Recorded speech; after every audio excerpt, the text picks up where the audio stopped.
Hey, one and all, it's Drew, yet again, with some more comics from my spinner rack. Marvel Fanfare, I really got into it at first, and then I realized quickly that a lot of the stories were inventory stories that sat like in the shelves, the flat shelves that would hold comic book artwork, flat files. And this is no different. The first issue of Marvel Fanfare, first two, were brilliant. Spider-Man and Quasar by Michael Golden. And then the third issue had Dave Cockrum, who was excellent. Then they had a newcomer at the time, Paul Smith, and he was great. It would have been nice to see all four issues done by the same artist, but Golden was like kind of requested everywhere, and also do covers. And the other thing too is the two issues of Marvel Team Up. The first two issues of Marvel Fanfare were supposed to be for Marvel Team Up. So they wanted to do this prestige format, which was never done before. In, high quality paper, and charge a little more. And, there's no ads. That's the other thing, too. So the first couple issues were pretty good. And then it became like a repository for everybody's inventory story. And this is by Rick Leonardi, inked by Joe Rubinstein, and Vision and Scarlet Witch got their own miniseries a year prior to this, so this is probably what led them to put them on the Vision and Scarlet Witch team, where they were inked by Dave Simons, I think. Anyway, so this is like, it's still good. It's neat to see early process of any artist. By the way, the next issue is all original. It's spectacular. It's Barry Windsor Smith who's writing, drawing, inking, coloring, and it's a solo story of The Thing, which is humorous and great. So, need I say more? But this is Roger McKenzie's the writer, Leonardi and Rubinstein. That sort of reminds me of like the first page of issue 106 of the Avengers, where he's kind of sitting in a chair slumping, and it wasn't the same exact pose at all, but it was similar. But you'll see that Leonardi's no swiper, and you'll notice the storytelling is good. It's a little busy in places where, but if you've read comic books like for millionaires like me, you would follow it pretty quick. So I enjoyed it. It was anything, another FF story that's halfway decent, I'm all for. All kinds of stuff going on. And there's the Mad Thinker who's never figured out how to get a good haircut. No wonder he's mad. I guess he doesn't want to spend the time to think about getting a haircut because it'll affect the time where he calculates. I don't know, something's going to happen. Backup strip. This is exactly 22 pages, so this definitely was going to be a fill-in on something. Maybe it would have been Fantastic Four story. Who knows? Or Marvel Spotlight. Now, Mary Jo Duffy she wrote this. Alan Weiss did the art, pencils, and inks. And my disclaimer is I love Alan Weiss. I think he tends to over-render the faces a little too much. There's a lot going on there. And that's kind of neat, but if you're going to do a short story with a speedster, guy who runs real fast, I wouldn't think Alan Weiss. And each panel is like a really great image, but it's just that the storytelling, I know the storytelling is going on, but it's kind of going at a glacier pace.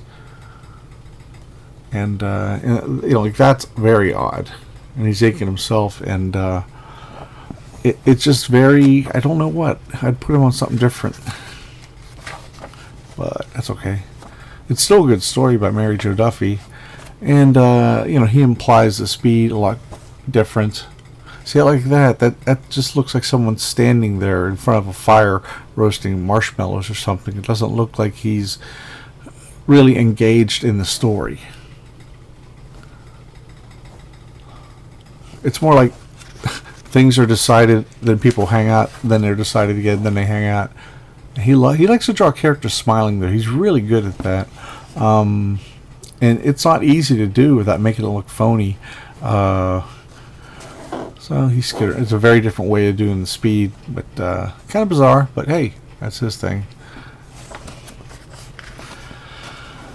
And we misjudged you. Yes, you did. And that's it. So, yeah, you know, I guess that's pretty good. And it's got an Alan Weiss back cover from 1983. So that was fresh. Now we're going to Earth Lore. You're like, what the heck is this? Well. It's an Eternity comic, even though it doesn't say so. Appearing in Crack, the Ugly Family. Man, it says copyright. Who is that? Stosh Gillespie. I wonder if Stosh is like. I had a shop teacher called who was Polish. He used to call everybody Stosh, and for whatever reason, that looks a lot like Dan Klaus, or at least inspired by Dan Klaus. This came out in '87, and you know what? It's a great book. I love it. I love coming across in the dollar bins a book that you can read from cover to cover, and it's as good as anything else that Marvel or DC has done over the years. Gary King, which I'm not familiar with, Russ Steffens. Kurt Hathaway ended up becoming a big-time letterer. He worked on a lot of, I think, Howard Chaykin stuff, and just a lot of other mainstream titles from the big two, or Marvel anyway. But I mean, look at the great art. It's, you know, it's tilting, you don't like a lot of new books now. You see a lot of straight on shots or half shots, and this artist is, he does foreground, he does faces in different, I mean, it's not perfect. Like that rendering is a little odd, but it's nothing like God forbidden, image rendering that would come later. In the story, there's a solid story. It doesn't cheap out on anything. Look how busy this is. But, especially in black and white, I love it. I can tell what's going on. Whole thing. And dinosaurs as they were believed to look at the time. I mean, it took years and years before people figured out. Like Stephen Bissett started a book about how a dinosaur grows up. But, what is it called? It is called Tyrant. And the problem is, every year when he would start up another issue, they changed their new discoveries. So it was endless frustration for him, and I think he stopped as a result. Now, Quasar by Motorola, it was a fun book. It lasts exactly 5 years. Issue 60 adds up. And what I liked about it, Mark Grunwald wrote it, and he did the official handbook of the Marvel Universe that was shepherded by him and assisted by Mike Carlin and a lot of other people. But Mark Grunwald knew so much about like subatomic particles and quantum physics and stuff like that. And what's interesting about Quasar, I mean, he's the person himself. He's dull as toast. I mean, he's dry as toast. Very uninteresting. But the stories were sensational and just really crazy. And in one interview years ago, I mean, Grunwald passed away 20 some years ago, unfortunately. He said, I want to write all the Green Lantern stories I can using Quasar because their powers are not too dissimilar. So it's a long goodbye. And it's nice stuff by newcomer John Hebig and Aaron McClellan, and I don't recognize his names at all. And they might have gone with the great purge of the post-speculation comic book market. What happens this issue is he's saying, Wendell, his first name, he's saying goodbye to everybody because he's been given responsibility to go all around the universe as a protector. And so he's telling his sister and his mom, takes off, this guy from the Defenders books way back when. And he goes to see the guy who helps run his architecture shop, something like that. I can't remember what it was. Or security shop. And what's funny is he really didn't even have to do it because I read the entire series. He's barely involved with that business. So here comes Nova with the mullet and his own star of his own monthly mag. and didn't last long. Oh, but his job was he did a delivery service, from like across the country, and earlier on, in like over 10 years prior, Mike Barron came up with the idea of doing that with the Flash when Wally West became the Flash, because he was short on change. Also, he wasn't like the JLA was just in a real mess at the time. So I just think it's coincidence, because I don't see Grunwald taking stuff off. Calls Captain America through their Avengers Priority communicard. He sees Spider-Man. He's like, "What's your hassle?" And he's like, "Nothing. Take care of yourself, Spidey." What was that all about? So he's saying goodbye to the Squadron Supreme, who came over from their dimension, and then there's her instead of him, who was him. Oh, Adam Warlock, yeah. So there's all this stuff going on. She's like, "You killed my brother, Vanguard." La, la, la. So he's like, "Chill out, friggers." And he decides he doesn't need this. He was going to leave anyway. So a whole bunch of other superheroes do show up, though, which is cool. Out of focus, but it's cool. And then he's gone. Goodbye, Mother Planet. I'm leaving. This native son is leaving the nest for good. So it's a lot more interesting if you get to read more of it. It's very wordy, but in a good way. Now, Ms. Cyanide and Ice. On the back is an ad for Harry Carey. I guess somebody got the idea of, they saw Bill Tucci's, I'm talking about, I can't think of her name. Bill Tucci's, whatever. So this was like during the Bad Girl era.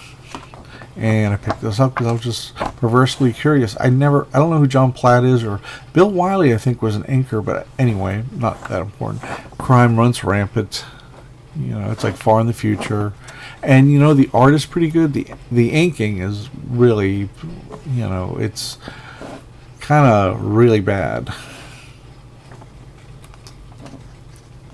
It's just really heavy.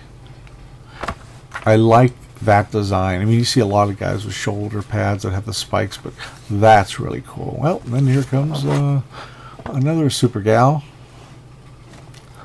That's a great one. Say goodnight, Gracie. Well, she distracts him with the can. Good night, Gracie. So it's really well done. I mean, I'm sure sure they're tarted up, to be like in a Miss America pageant or some other kind of pageant, but the story is solid. The characters are likable. That's a good face there. That's hard to do those kind of. Why, God, why? She gets all pissed off.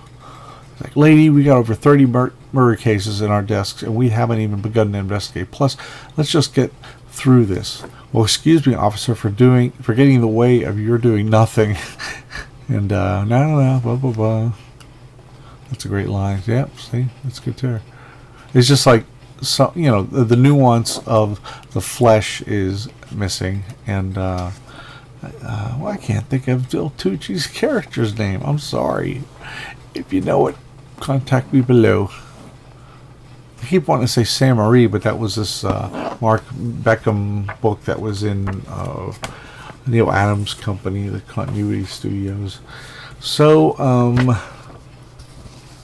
Iron Man. Well, this is so nutty. Okay, he's fighting the Hulk. Hulk is always cool as a guest or as somebody you're combating. And there's lots of behind the scenes stuff starting out. Whoa, I jumped ahead. Okay, Thunderstrike shows up. I love the reflection there. A color hold would have been pretty cool, but there's the Hulk. As a matter of fact, I've been expecting you. And here comes the Hulkbuster armor, as we saw in the second Avengers movie.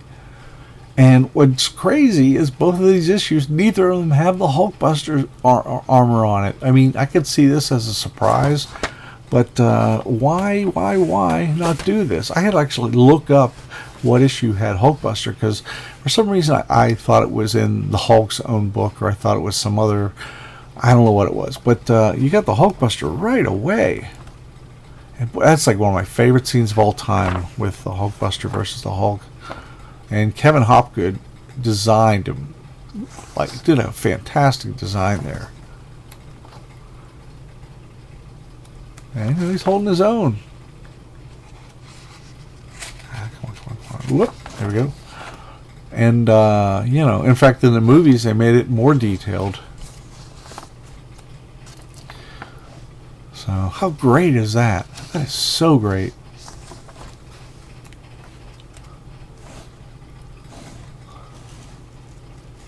I like that. It goes, what do you exactly propose to do about it? Tear this place down, brick by brick. That's if that's what it takes. Wrong answer.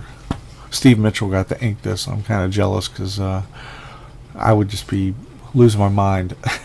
Zipatone there, baby. I love Zipatone. And they finally talk it out. But, you know, thankfully. Oh, this back up is so weird. It's like, you think it's a Black Widow, but no, it's Bethany Cabe, who was Tony Stark's girlfriend during the Bob Layton years. Sergio Cariello, my pal from many a year. This is real early stuff for him. And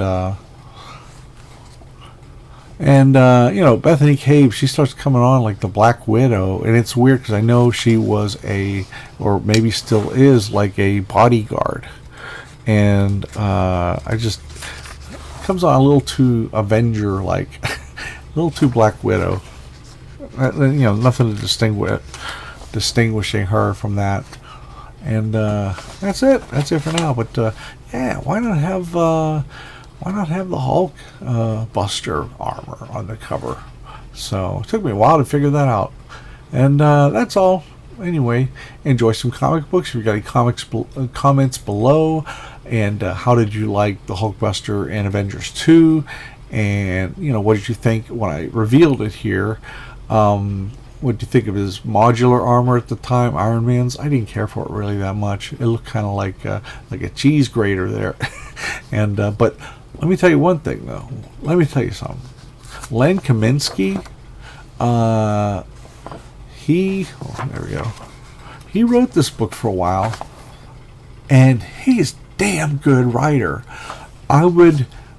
After you go through the Stan and Don Heck, and then the Stan and Gene Colan eras, then you have, you know, that's early and that's a given.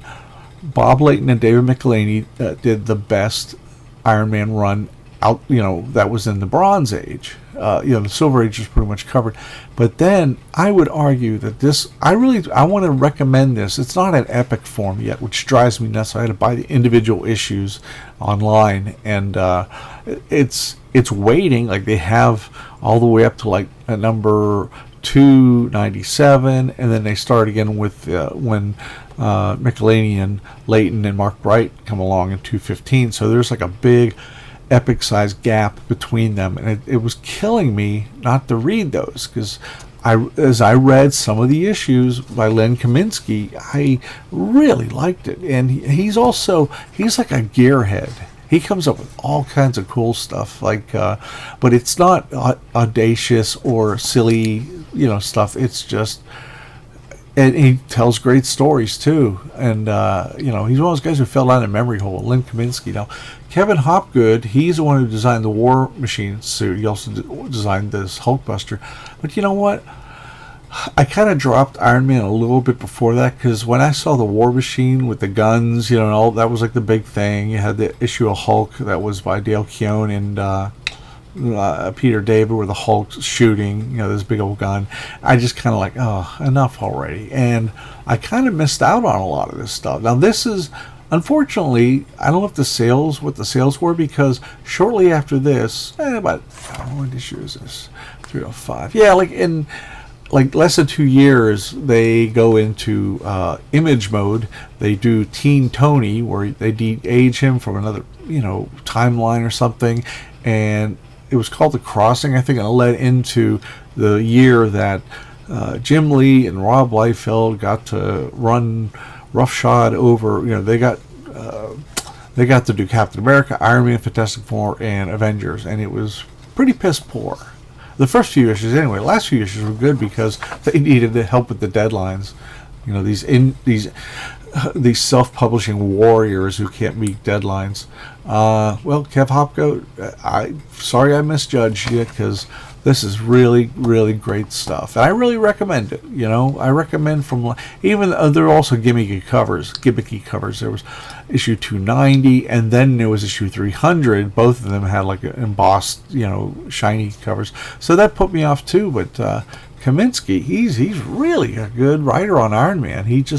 I think he just fit right in, and Kevin Hopgood's a great artist too. And this run, like I said, I ended up buying them all because the more I read, the more I liked. And that's about it for now. So let me know what your thoughts are. And okay, tell me, Bill Tucci created She, S-H-I. That's right. I just remembered that. Anyway, give me your thoughts on, you know, Iron Man, Hulkbuster, the other books, the Ms. Cyanide and Ice, which is really not as bad as it looks like from the cover. Quasar saying goodbye to Earth, and this Earth Lore storyline, very, very well done, and the Marvel Fanfare. Tell me what you liked, tell me what you didn't like, if you know, whatever you want to say. You know, that's my comment section below. It's free to everybody, and I don't argue with anybody. I don't delete anybody. We're all here. It's sort of a forum, I would say, on my comments channel. And, you know, even if you just say, I like your video, Drew, that's fine. I'd like to hear a lot of comments. You know, even if you don't have much to say. I mean, you can lurk. That's fine. Lurking is, you know, but I would really love to hear more opinions and any insights to any of these books that I may have missed.